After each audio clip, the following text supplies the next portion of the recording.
ziemas vakari uz naktīm sliecās.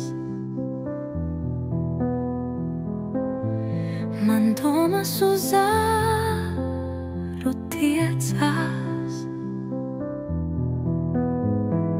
Roka pēc baltas papīra lapas sniedzās.